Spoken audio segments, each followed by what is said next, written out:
Hello guys, in this video I am going to show you how to create a folder to which you can move your created pictures and edited pictures on the Lightroom application.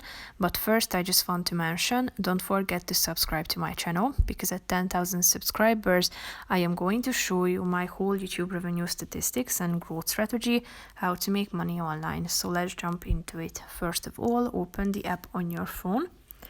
Tap on the library button, and after that tap on this plus icon next to the album's title in the right side corner and click on folder.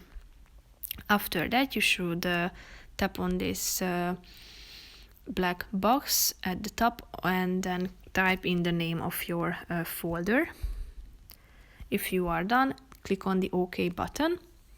Here is your folder. As you can see, it is now empty, but if you want to add the documents, tap on the plus icon and you can add albums here. If you tap on your picture and click on add to, you can select your newly created album and then add your picture to it.